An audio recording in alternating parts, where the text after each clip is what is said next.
Hello everyone, welcome back to our channel. ఈరోజు recipe వచ్చేసి గుత్తి వంకాయ కర్రీ. ముందుగా ఈ ఛానల్ని అందరూ సబ్స్క్రైబ్ చేసుకోండి. గుత్తి వంకాయ కర్రీ సింపుల్గా ఎలా చేసుకోవాలో ఈ వీడియోలో చూసేద్దాం. ముందుగా ఈ వీడియో స్కిప్ చేయకుండా లాస్ట్ వరకు పూర్తిగా చూసేయండి. సింపుల్గా ఇంట్లో ఉన్న వాటితోనే తయారు చేసుకోవచ్చు గుత్తి వంకాయ కర్రీ. ముందుగా ఒక ప్యాన్ పెట్టుకొని ప్యాన్ హీట్ అయ్యాక 2 లవంగాలు, చిన్న చెక్క వేసుకొని ఫ్రై చేసుకోవాలి.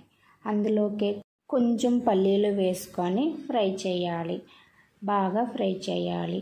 ఇందులోకి ఎండుమిరపకాయలు తీసుకొని బాగా ఫ్రై చేయాలి. మీకు ఎంత కారం కావాలంటే దాన్ని బట్టి ఎండుమిర్చి వేసుకోవాలి. వేసుకొని బాగా ఫ్రై చేయాలి. ఫ్రై చేశాక తర్వాతే అందులోకి కొంచెం జీలకర్ర వేసుకొని ఫ్రై చేయాలి. చాలా తక్కువ వేసుకొని ఫ్రై చేసుకోండి. ఫ్రై అయిపోయాక చల్లారబెట్టుకోవాలి. చల్లారాక మిక్సీలోకి తీసుకొని మెత్తగా గ్రైండ్ చేసుకోవాలి.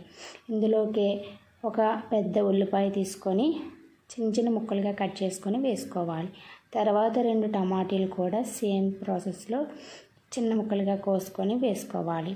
అందులోకి కొంచెం అల్లం వెల్లుల్లి పేస్ట్, సాల్ట్ వేసుకోవాలి. ధనియాల పొడి వేసుకొని ఒకసారి మిక్సీ పట్టేసుకోవాలి. కొంచెం వాటర్ పోసుకుంటూ మెత్తగా మిక్సీ చేసుకోవాలి ఈ పేస్ట్ని. తర్వాత ఒక గిన్నెలోకి కొంచెం వాటర్ తీసుకొని అందులోకి కొంచెం సాల్ట్ వేసుకొని బాగా కలుపుకోవాలి. ఇప్పుడు వంకాయని 4 ముక్కలుగా కోసుకోవాలి. ఈ వీడియోలో చూపిస్తున్నట్టుగా కోసుకోవాలి. గుత్తి వంకాయకి ఇలా ఉంటే టేస్ట్ చాలా బాగుంటుంది. అన్నీ కోసుకొని నీటిల్లోని నానబెట్టుకోవాలి. కందిపోతాయి కాబట్టి ఉప్పు నీటిలో నానబెట్టుకుంటున్నాను నేను. అన్నీ నానబెట్టేసుకున్న తర్వాత బాగా కలుపుకొని పక్కన పెట్టుకోవాలి. తర్వాత పొయ్యి మీద ఒక బాండీ పెట్టుకొని అందులోనే నూనె వేసుకొని కొంచెం ఎక్కువ నూనె వేసుకోండి. వేసుకున్న తర్వాత ఆయిల్ హీట్ అయ్యాక మనం ముందుగా కోసుకున్న వంకాయ ముక్కలన్నీ వేసుకోవాలి. వేసుకొని బాగా ఫ్రై చేయాలి.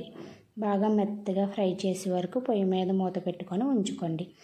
బాగా ఫ్రై అవ్వాలి. అప్పుడు టేస్ట్ బాగుంటుంది. సింపుల్గా అయిపోతుంది. లంచ్ బాక్స్లో కూడా బాగుంటుంది.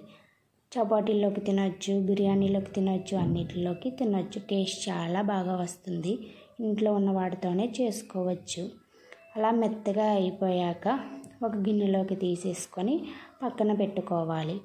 తర్వాత ముందుగా చేసుకున్న మిశ్రమాన్ని ఇందులో కొంచెం వేసుకుంటూ మొత్తం అన్ని వంకాయల్లోకి నింపుకోవాలి. నింపుకొని పక్కన పెట్టుకోవాలి. మొత్తం అన్ని వంకాయలు ఇలా చేసుకున్న తర్వాత అన్ని వంకాయలకి అలా మసాలా పెట్టుకొని ఒక ప్లేట్లోకి తీసుకొని పక్కన పెట్టుకోవాలి.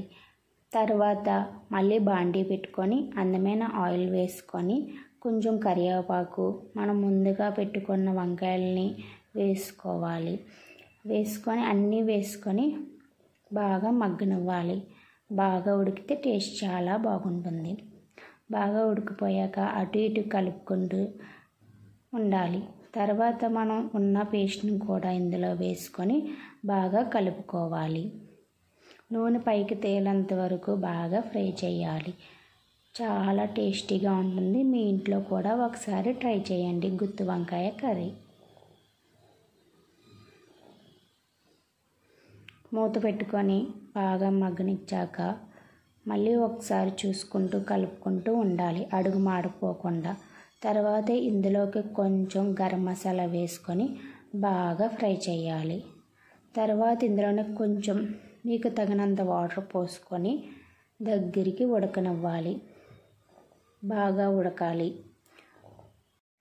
ఒకసారి ఇలాగా మీ ఇంట్లో కూడా ట్రై చేయండి. చాలా టేస్టీగా వస్తుంది. చాలా బాగుంటుంది. చపాతీల్లోకి, రైస్లోకి తీసుకొని తినవచ్చు. చాలా టేస్టీగా ఉంటుంది. ఇలా దగ్గరికి అయిపోయాక లాస్ట్లో కొత్తిమీర వేసుకుంటే సూపర్ ఉంటుంది.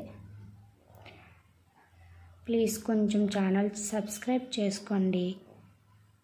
నా వీడియో పూర్తిగా చూసినందుకు చాలా thanks. Please share and like. Please subscribe చేసుకోండి. Bye bye.